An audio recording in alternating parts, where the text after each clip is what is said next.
بسم اللہ الرحمن الرحیم۔ السلام علیکم۔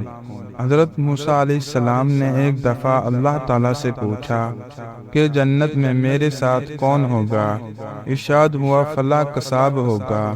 آپ کچھ حیران ہوئے اور اس قصاب کی تلاش میں چل پڑے۔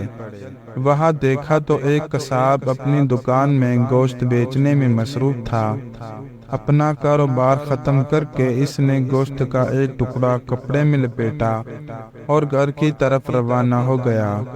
حضرت موسیٰ علیہ السلام نے اس قصائی کے گھر کے بارے میں مزید کچھ جاننے کے لیے بطور مہمان گھر چلنے کی اجازت چاہی۔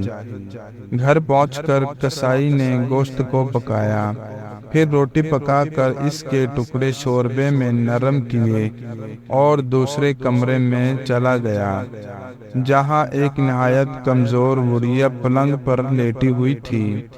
قصاب نے بمشکل اسے سہارا دے کر اٹھایا اور ایک ایک لقمہ اس کے منہ میں دیتا رہا۔ جب اس نے کھانا تمام کیا تو بڑھیا کا منہ صاف کیا۔ بڑھیا نے قصاب کے کان میں کچھ کہا، جسے سن کر قصائی مسکرایا اور بڑھیا کو واپس لٹا کر باہر آ گیا۔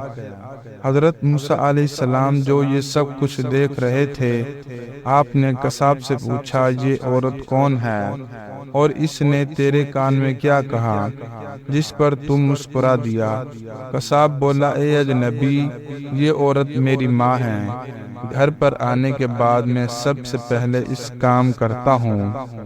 یہ روز خوش ہو کر مجھے دعا دیتی ہے کہ اللہ تجھے جنت میں حضرت موسیٰ علیہ السلام کے ساتھ رکھے، جس پر میں مسکرا دیتا ہوں کہ بھلا میں کہاں اور موسیٰ علیہ السلام کلیم اللہ کہاں۔